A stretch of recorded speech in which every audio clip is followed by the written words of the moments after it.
प्रिय बच्चों, आपको कृषि रसायन के लेसन नंबर 4 का प्रथम जो है आपको अध्ययन कराया जा रहा है, जिसके अंदर धन आयन विनिमय क्षमता ये क्या होती है। धन आयन विनिमय क्या होती है? जब मृदा के अंदर क्ले के क्लिस्टर अथवा हुमस के जो क्रिस्टल हैं उनके परतों पर किस प्रकार से, तो इसकी जो है आपको मुख्य व्याख्या दी है कि आयन विनिमय परिभाषा, आयनों के विनिमय एक्सचेंज परिवर्तन किस प्रकार से होते हैं उसकी जो है डेफिनेशन आपको समझाई जा रही है। अर्थात ऐसी भूमि मृदा में जिसमें क्ले के कण होते हैं, हुमस के कण होते हैं, उनके ऊपर क्रिस्टलों के ऊपर जो है धन आयन और ऋण आयन दो होते हैं। तो ये किस प्रकार से एक्सचेंज होते हैं, किस प्रकार से परिवर्तन होते हैं, तो इनके बारे में आपको पूर्ण रूप से अध्ययन कराया जा रहा है, जिसमें मुख्य रूप से आप आयन विनिमय की जो है डेफिनेशन देनी है आपको क्लियर। तो विनिमयशील प्रावस्था, जो विनिमय आपस में जो धन आयन और ऋण आयन विनिमय होते हैं वो किस प्रकार से परिवर्तित होते हैं, इनकी अवस्थाओं में इनके बीच में जो सजातीय कण होते हैं या सजातीय आवेश के कण होते हैं, उन आयनों को आपस में पारस्परिक किस प्रकार से अधिशोषित करते हैं। उस अधिशोषित करने पर उसका आयन विनिमय कहलाता है। ये मुख्यतः दो प्रकार के आयन विनिमय होते हैं, एक धन आयन विनिमय होता है और एक ऋण आयन विनिमय होता है।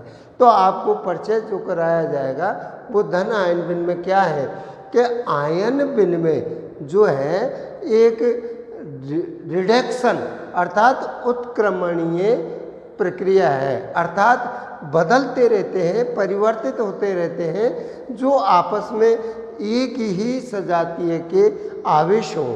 इन आयनों पर आपस में परस्पर करके अर्थात ठोस प्रावस्था में जो ठोस अवस्था होती है उनके बीच में जो आयनों का विस्थापन होता है और उन विस्थापनों में किस प्रकार से परिवर्तित होते हैं, ये आपको उसके अंदर परिचय बताया गया है या समझाया गया है। तो इनमें धन आयन विनिमय अर्थात जब धन आयन विनिमय मान लीजिए एक क्ले कैल्शियम की जो है मृदा है, मिट्टी के कण है, उसके अंदर धन आयन विनिमय अधिक होते हैं।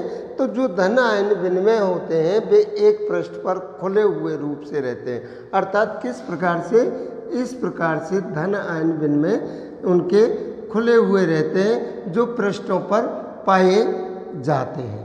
तो इस प्रकार से ये किस प्रकार मृदा में परिवर्तन होते हैं, तो इनको पृष्ठ पर खुले होने से जो मृदा के क्ले क्रिस्टल है, जो क्ले मिट्टी है हमारी, उसके ऊपर के कणों पर और हुमस के कणों पर, दोनों क्ले के क्रिस्टल और हुमस के कण के जो पृष्ठ हैं उन पृष्ठों पर ये आपस में एक दूसरे को आकर्षित कर लेते हैं और ये विनिमय परिवर्तन करते हैं। इस क्रिया के अंदर जो अणु समान संख्या में होते हैं, क्ले के कण और आपको हुमस के कण जो क्रिस्टल के कण हैं, वो आपस में इनकी संख्या समान होती है और इन समान संख्या में जो भाग लेते हैं वो क्रिस्टल, क्ले के क्रिस्टल और हुमस के क्रिस्टल, ये कण जो है मुख्य रूप से ऋण आवेशित होते हैं और ऋण आवेशित होने पर इसलिए धन आयनों का आपस में एक्सचेंज होता है, परिवर्तित होता है। तो ये दो पृष्ठों पर होती है। कौन के? ये दो मुख्यतः दो पृष्ठों पर होती है। धन आयन विनिमय जो निम्न प्रकार के हैं, ये किस प्रकार से, माना कि नंबर एक बिंदु है, पौधों की जो जड़ हैं उन जड़ों में स्वतंत्र है। तो स्वतंत्र कौन से है?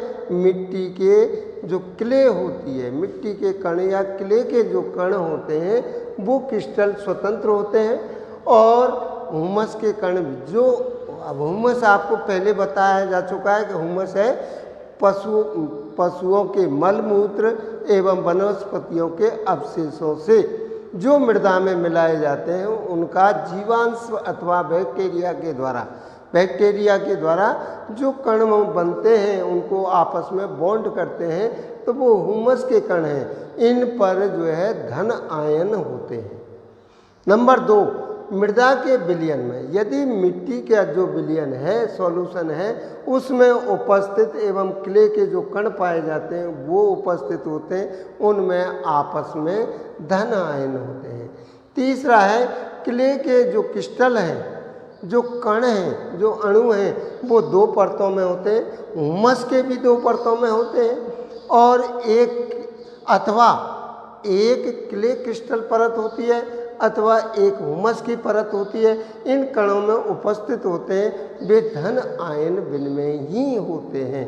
इनका आपस में एक दूसरे को आकर्षित करके ये परिवर्तन करते हैं।